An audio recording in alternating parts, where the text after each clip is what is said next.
आज भी आप जरा सोचिए कि जब देश में संविधान नहीं था, जब देश में कानून नहीं था, जब हमारी माताओं बहनों की और एससी एसटी ओबीसी की क्या हालत होगी।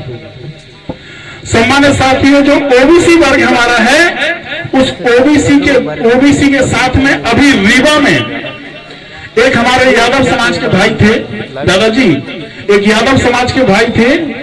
उन्होंने जो है एक फुट लंबी एक चुटिया रखी थी, चुटिया 1 फुट लंबी। उस चुटिया को काटा नहीं है एक ब्राह्मण जी ने, उस चुटिया को पकड़ के खींच दिया तो बाकी खाल भी खिंच गई। साथियों, ब्राह्मण लोग हमारे ओबीसी के लिए भी वो सूत्र समझने का काम करते हैं। भले ओबीसी उनको कितना भी अपने सर पर रखे रहे, लेकिन ओबीसी के लिए वो कभी अपने सर पे नहीं रखेगा। साथियों, अभी हमारे जैसे हमारा कोर्ट है, कोर्ट दादाजी, कोर्ट जैसे हमारे मध्य प्रदेश में हाई कोर्ट है, जबलपुर में है, ग्वालियर में है। तो इसमें हाई कोर्टों में जज बनते हैं, जज। डॉक्टर बाबा साहब अम्बेडकर जी ने उसमें यह भी लिखा है कि यहाँ जब 22 जज बनते हैं जबलपुर में, तो उस 22 जजों में से कितने एससी के होना चाहिए, कितने ओबीसी के होना चाहिए, कितने एसटी के होना चाहिए और कितने सामान्य के होना चाहिए। सम्मानित साथी, अभी हमें और आपको पता नहीं है, टोटल के टोटल ब्राह्मण जज बैठे हैं। हमें न्याय मिलेगा कैसे? जब हम पढ़ेंगे नहीं, जब हम लिखेंगे नहीं, तो हमारे लोग आगे कैसे बढ़ेंगे? तो मेरा आप सभी से यही निवेदन है, राजेंद्र जी ने यही बताया, हमारे जितने भी वक्ता थे सभी ने यह बताया कि हमें अपने बच्चों के लिए पढ़ाना जरूरी है। चाहे हम 2 रोटी कम खा लेना, लेकिन बच्चों को स्कूल और कोचिंग जरूर पहुंचाना।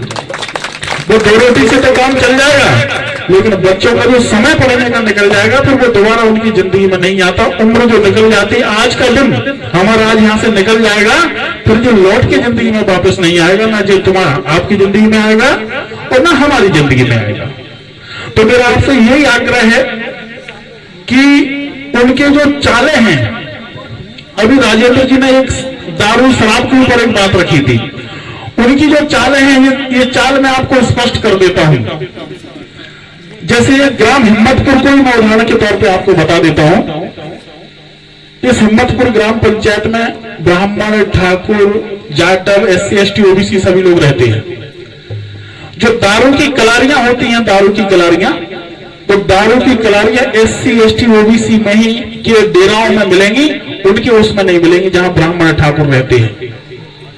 ये चीज हमें समझने की जरूरत है ना। तो दारू के ठेका जो है हमारी डेरों में मिलेंगे, हमारी कॉलोनियों में मिलेंगे, गांव के, लेकिन उनकी में नहीं मिलेगी। वो इसलिए क्योंकि तुम मजदूरी करके 500 लेके आ रहा हो, तो तुम्हें दूर न जाना पड़े हैं कि मंदिर में आपको 500 खत्म हो जाए। घरवाली और बच्चे बैठे हैं इंतजार में कि पापा हमें सब्जी ला रहे हैं, पापा तो उधर से ऐसे वो बने आ रहे हैं, नागिन साहब, समझ रहे। तो हमें इन चीजों से भी हमें सावधान रहना है।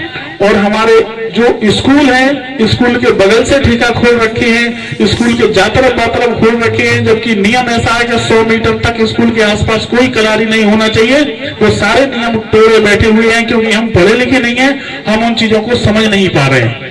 तो हमारा इतना निवेदन है कि हमें पढ़ाई लिखाई पे गौर करते हुए, हमें अपने बच्चों के भविष्य पे गौर करते हुए, और हमें सभी लोगों को मिलकर रहना है। और हम सभी लोग मिलकर के एक बहुजन समाज बनाने का काम कर रहे हैं, जो हमें और आपको सबको लाभकारी होगा। हमें लड़ाइयां बंद कर देना है, हमें आपस में लड़ना बंद कर देना है।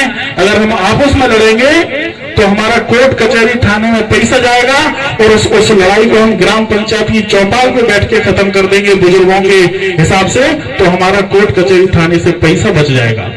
जब जो है हम कोर्ट कचहरी में जाते हैं तो वहां की दीवारें पैसा मांगती हैं, इंसानों की तो छोड़िए आप।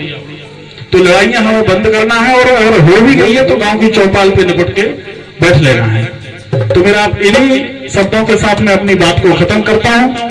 जो मुझसे मेरे शब्दों में गलती हुई हो तो मुझे अपना भाई छोटा बड़ा समझकर माफ करना।